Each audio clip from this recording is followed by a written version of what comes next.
Hey guys, welcome to my channel again expert classes, and today I'll explain you the leftover part of our chapter cell and cell organelles. तो आज हमारा ये last lecture होगा हमारे chapter का because in previous lecture I had explained you the most of the part of it और अभी हमारा थोड़ा सी पार्ट बचा है. So let's cover this. मैंने आपको लास्ट लेक्चर में बैकवर्ड्स तक का कवर कराया था. इन टुडेज लेक्चर हम प्लास्टेज और क्लोरोप्लास्ट को कवर करने वाले हैं. काफ़ी छोटे टॉपिक से जल्दी कवर हो जाएंगे in just 5 minutes. So let's be started. So plastids होता क्या है? तो प्लास्टर्स हमारे जो सेल है उसके अंदर ऑर्गेनेल्स होते हैं. प्लास्टर्स ये जो हमारे जो भी पिगमेंट होता है उसको कलर देते हैं.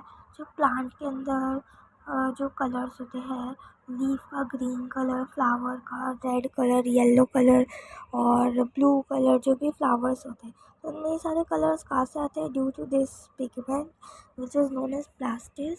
और प्लास्टिस में 2 टाइप्स होते हैं. एक होता है लोकोप्लास्ट और एक होता है क्रोमोप्लास्ट. ठीक है, देखो आपको यहाँ पर बताया गया है कि कैसे प्लांट को कलर मिल जाते हैं और उसको कौन कौन से पिगमेंट से मिल जाते हैं. तो अगर ग्रीन कलर है किसी भी प्लांट का तो उसमें क्लोरोफिल पिगमेंट मिला रहेगा. और अगर कोई प्लांट का ऑरेंज कलर है तो उसमें कैरोटीन मिला रहेगा. अगर येलो है तो ज़ैंथोफिल 2 मिला रहेगा. और अगर पर्पल और ब्लू है तो एंथोसाइनस और डार्क पिंक है तो बेटिलिन्स मिला रहेगा. तो यह तरह आपको बताया गया है कि अगर ये सारे कलर्स हैं तो मतलब ये सारे पिगमेंट्स की वजह से इन्हें ये कलर्स मिले हैं. ठीक है, तो 2 टाइप्स होते हैं. एक होता है लोकोप्लास्ट, एक होता है क्रोमोप्लास्ट. लोकोप्लास्ट जो होता है वो वाइट या कलरलेस प्लास्टिस देता है.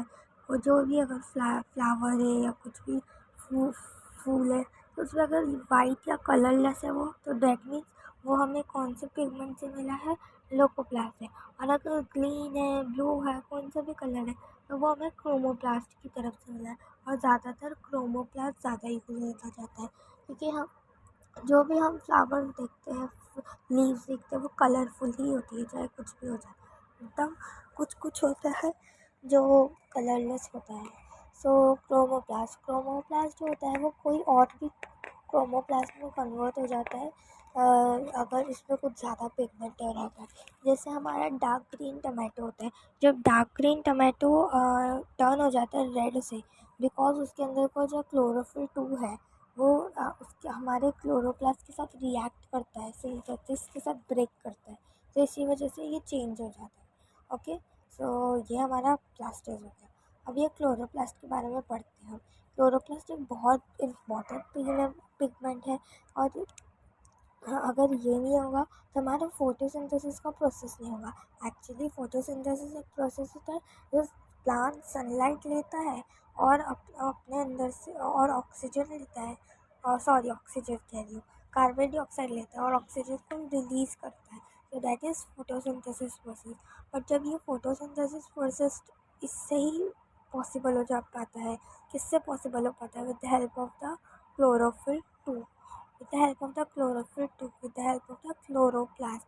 जो हमारा फोटोसिंथेसिस प्रोसेस है वो जो लीव्स के अंदर होता है, जब वो लीव्स क्लोरोफिल 2 या क्लोरोप्लास्ट के अंदर रह के सोलार एनर्जी मतलब सन की लाइट को ऑब्जॉर्व करती है और उसको केमिकल चेंज करती है. उसके अंदर कोई केमिकल चेंज करती है.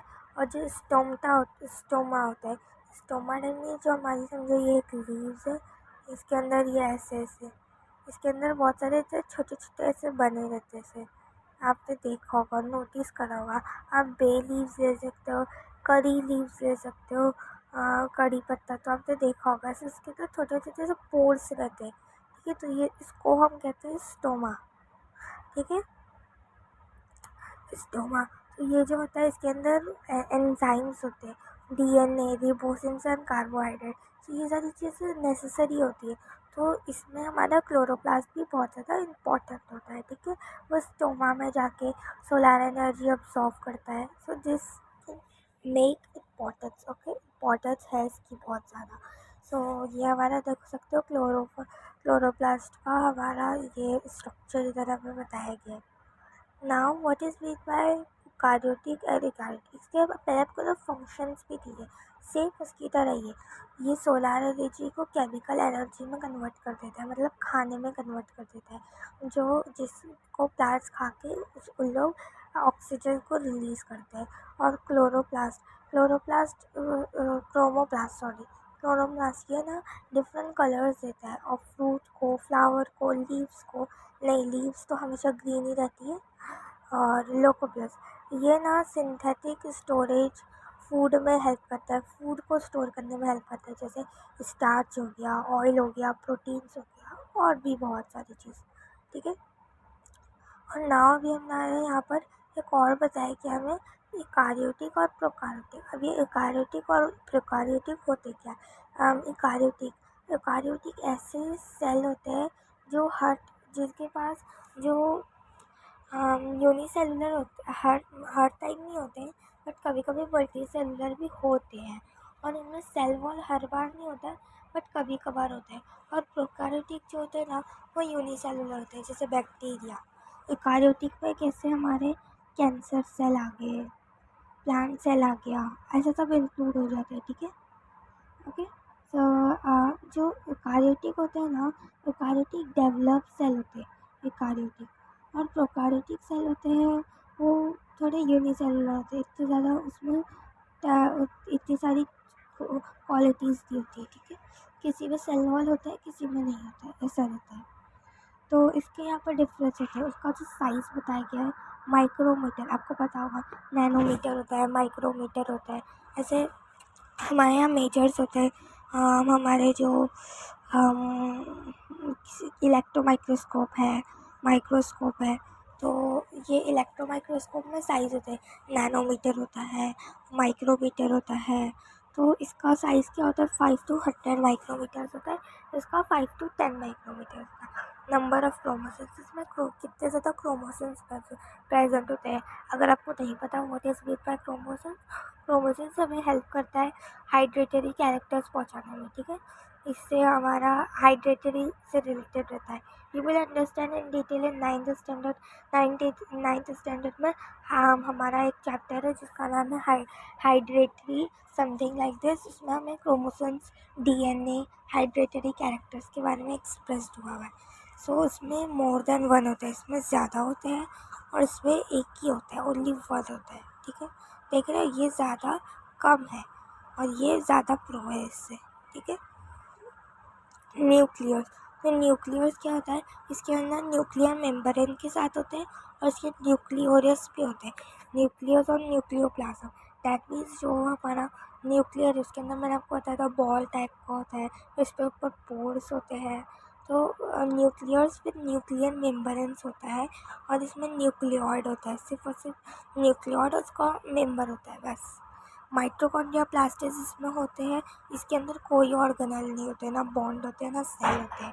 पर प्रोकैरियोटिक के अंदर हमें सब मिलेगा, ऑर्गेनेल्स। प्रोकैरियोटिक के अंदर हमें इसमें कुछ नहीं मिलेगा, यूकैरियोटिक के अंदर हमें सब मिलेगा। माइटोकॉन्ड्रिया प्लास्टिस इसके अंदर प्रेजेंट होते हैं और प्रोकैरियोटिक के अंदर कोई भी सेल आपको ऑर्गेनेल नहीं दिखेगा, ना बॉन्ड दिखेगा, ना कोई सेल दिखेगा ऑर्गेनल।